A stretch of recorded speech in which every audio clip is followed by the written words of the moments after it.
Bonsoir à toutes et à tous, bonsoir à nos amis internautes bien sûr, vous êtes dans votre émission Chant à l'Éternel.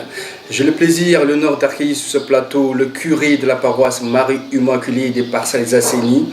Alors cet après-midi on va parler de l'Assomption et aussi la Vierge Marie, il va nous parler un peu des oblats de Marie-Immaculée.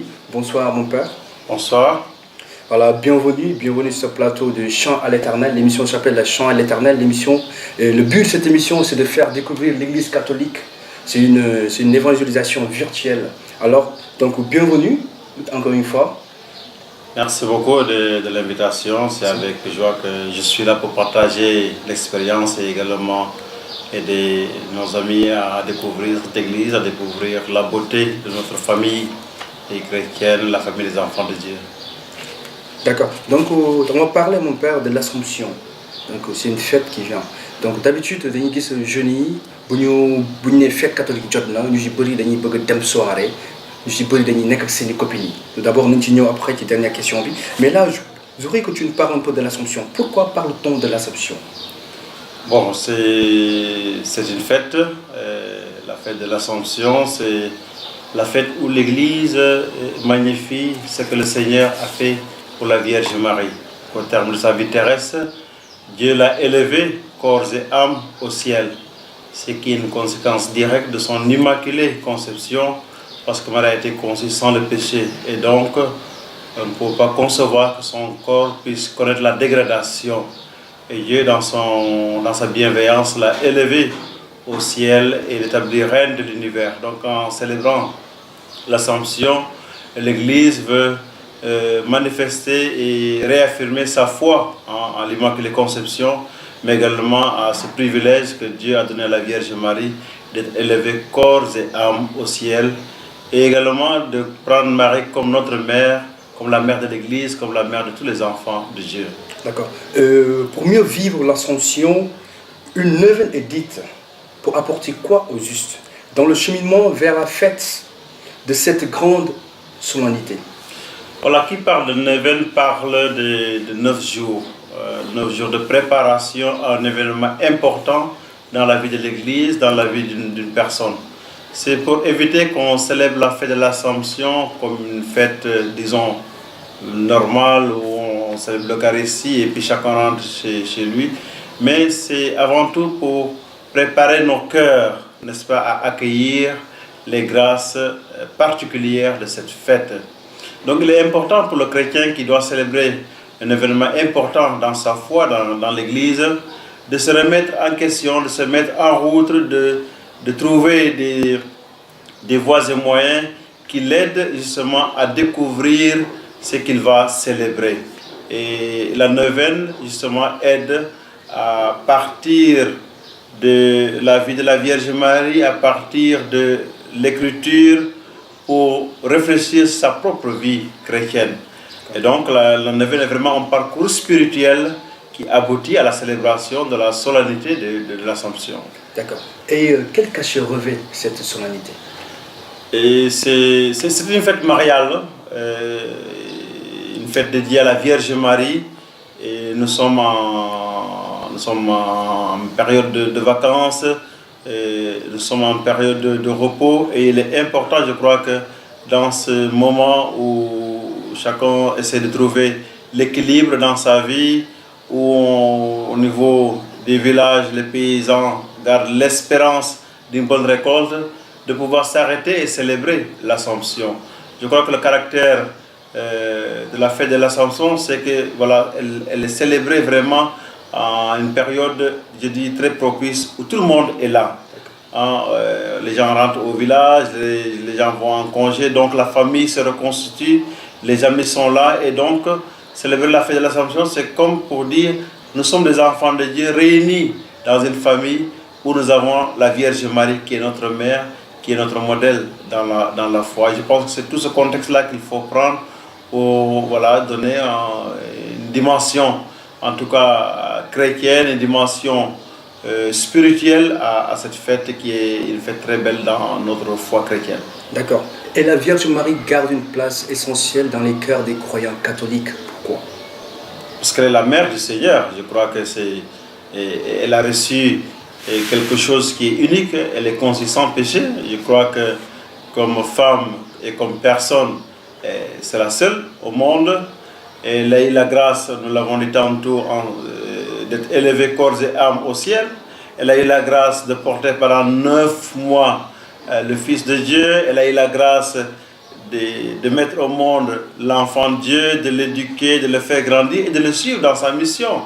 Et je crois que prenant tout cela, bon, on découvre quand même la valeur de cette fête dans notre vie chrétienne. D'accord. Et nous comprenons aussi par les Saintes Écritures qu'elle est l'œuvre nouvelle, mais pourtant on n'en parle pas beaucoup dans la Bible. Oui, disons,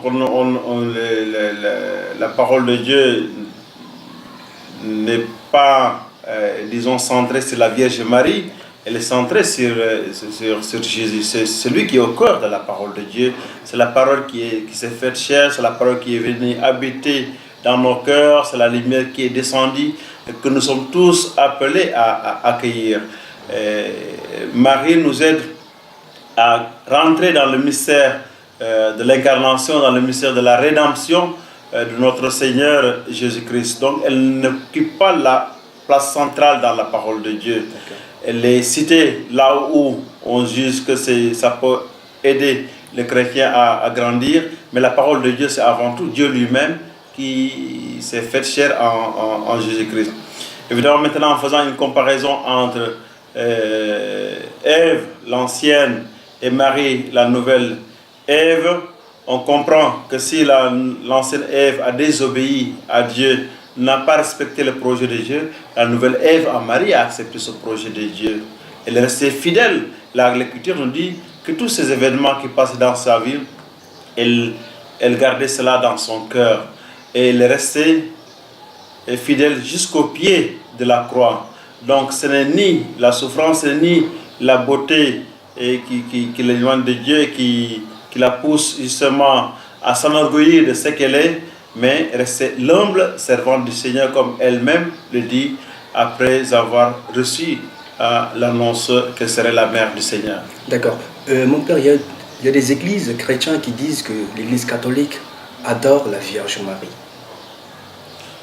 On n'adore pas la Vierge Marie, on adore Dieu. Je crois que c'est un problème de langage qu'eux-mêmes mettent dans le cœur des fidèles pour tout simplement amener le trouble, amener la confusion.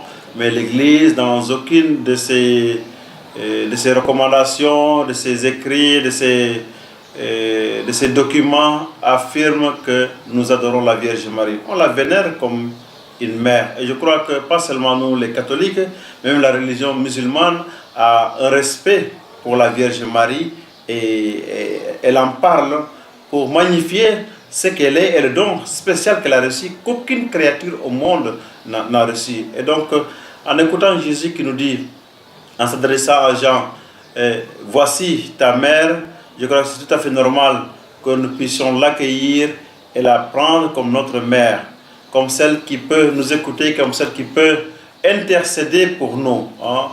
On prie Marie pour qu'elle intercède pour nous. Ce n'est pas Marie qui agit, qui exauce nos prières, mais elle les porte à son fils Jésus. Et je crois qu'une maman, quand elle demande quelque chose à son fils, c'est tout à fait naturel que le fils répond, voyant tout ce que la maman a fait pour lui. Et dans ce sens-là, voilà, nous sommes très confiants dans la prière que nous adressons à la Vierge Marie et tout le respect que nous devons à cette femme vraiment qui est modèle en tout dans la vie chrétienne.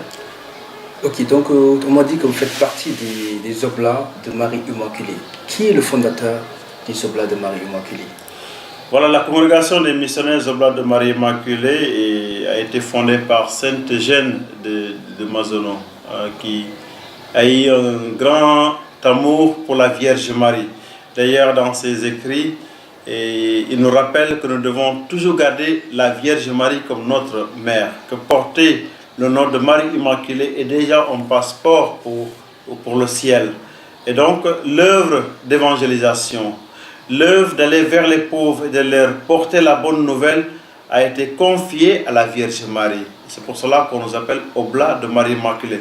Offrande à Dieu par Marie Immaculée, l'Immaculée Conception, je crois que c'est un beau nom. un nom que nous gardons avec beaucoup de fierté et qui nous rassure dans ce que nous faisons comme missionnaires des pauvres. Okay, quel est le message que vous voudriez vraiment lancer à la jeunesse catholique? Oui, vous savez que la fête de l'Assomption au Sénégal, disons, a deux caractères. Il y a d'abord le caractère priant, la célébration de la solennité à travers l'Eucharistie, à travers les processions que beaucoup de paroisses vont faire demain. Mais également, c'est une fête de la famille, nous ne l'oublions pas.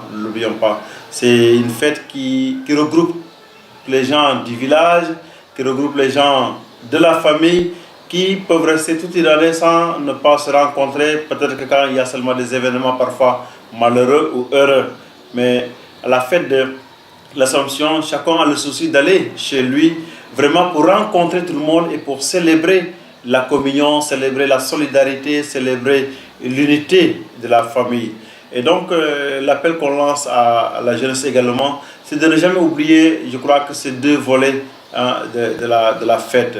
D'abord une rencontre avec Dieu, avec le Christ, par Marie, la mère du Seigneur, mais également une communion fraternelle avec tout le monde, vraiment pour dire que nous sommes une famille, la famille des enfants de Dieu, et nous avons comme mère la Vierge Marie. D'accord. Et j'espère que c'est clair. Donc, mon Père, je vous remercie d'avoir accepté l'invitation de venir partager ces moments de grâce avec la Teranga TV, avec Benzo de Sion. Merci, mon Père.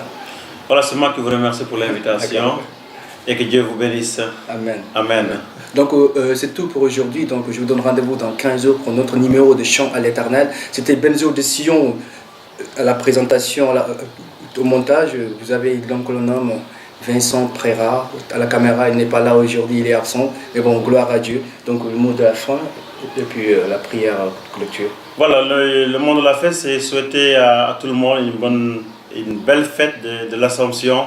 Voilà, que ce soit une fête que nous célébrions dans la joie, mais également dans la sobriété. Et surtout penser qu'il y a beaucoup de gens aujourd'hui qui n'ont pas cette possibilité de la célébrer parce qu'ils sont malades ou parce qu'ils n'ont pas les moyens, disons, financiers, je crois aussi. Et si nous pouvons porter un regard de solidarité envers ces personnes, je crois que c'est aussi une bonne chose. On appelle que le Seigneur adresse à chacun. Et prier pour que la Vierge Marie continue à nous inspirer la fidélité au oui de notre baptême. Parce qu'à travers notre baptême, nous sommes appelés vraiment à être image du Dieu d'amour, du Dieu de miséricorde, du Dieu de tendresse. Donc cette fête vraiment nous donne la joie d'être des apôtres de l'amour, des apôtres de la miséricorde, pour qu'en toutes choses le Seigneur puisse être glorifié, lui qui vit et règne pour les siècles des siècles. Amen. Amen.